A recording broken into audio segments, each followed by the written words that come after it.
and welcome class. Today we're going to be continuing our unit on global changes in World War II, and we're going to be focusing specifically on minorities and actually for this lesson, women on the home front. We're just going to go over our introduction a little bit. So this is what you already have copied into your notebooks, which you did at the beginning of the class.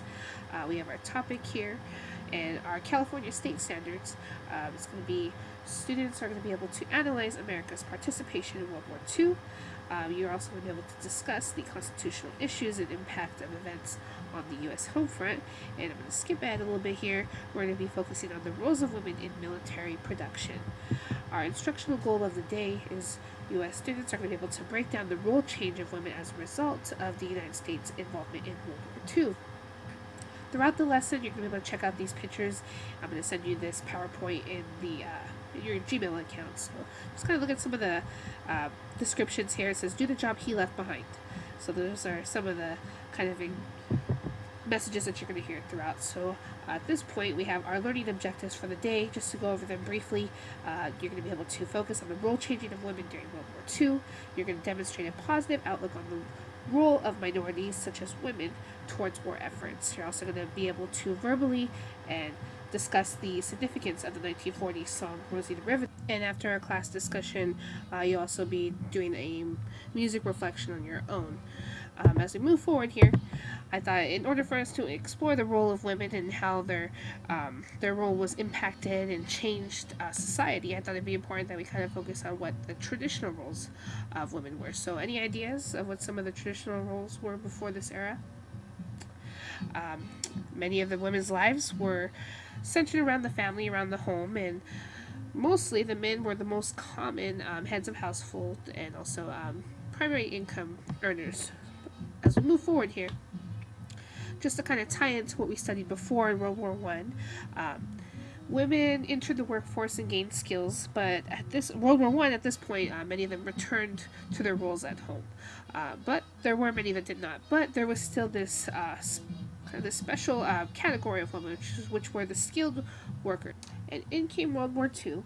This is when women's emerging role began to change. There was a need for women in many non-combat jobs as men were sent off to battle, into the war.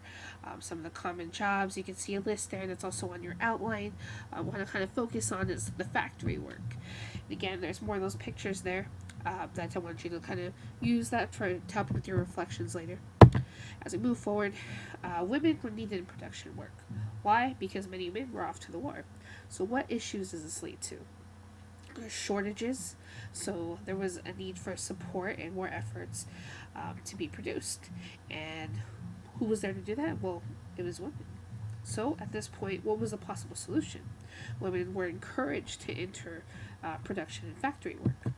At this point, I want you to go ahead and we're going to watch this video all together, Rosie the Riveter. It's a song, but also it kind of has a very good visuals to kind of give you an idea of how everything was. So at this point, I would have the students watch it. We would be taking a break and we'd be discussing it all together. And this leads to the propaganda and how it was to encourage women to join the workforce, in the factories. So propaganda made headway to encourage women to enter these factory jobs. And I just want to focus a little bit on this picture. It says, it's our fight too. And it doesn't have a woman actually fighting, but it has a woman doing factory work. So that's kind of, for this lesson, I want you to focus on that. So what was the catch in these factory jobs? Well, they were temporary.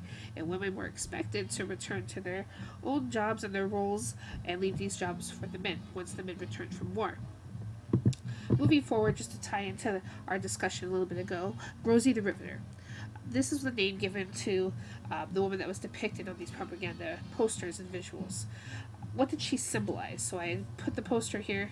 You're also going to have that in your Google Docs. But what did she symbolize? What was the significance of having an actual symbol for women to join factory work? So why was it important to rather just say everyone joined the war? Why was it more important to have a visual for women? So what did she represent? Just some keywords I want you to focus on. Confidence, determination, strong, and competent. So what does she depict in her face and her body language and everything like that? In the message where it says that we can do it. So what's the significance behind that? Impact on American society. After the war, many women refused to return to their jobs after the war, and Like I mentioned earlier, these women were skilled in many positions. They were doing the jobs that men were not able to do because they were not there. So it wasn't just in the factories or everything like that. There was many positions. So what significance of the evolving role of women in workforce impact society? So how did it impact society? Your task for today, we're going to have a musical reflection. I want you to watch that video again. Also, I want you to listen to the audio clip that's in your Google Doc, and also there's the lyrics. So I want you to use that to help you answer and go over the outline of some key points. Is what does Rosie the Riveter symbolize? What traditional values are still expected of her? And why was it important or significant to portray her in those ways? So again, that leads to why was a symbol so important to have. So go ahead and continue working on your own. Don't forget to share your Google Doc with me before you get started, just so I can kind of help you and monitor and everything like that. If you have any questions, of course, let me know. Feel free to listen to these files over and over as much as you need to, but definitely we need to get this 2-page reflection done today in class, so enjoy.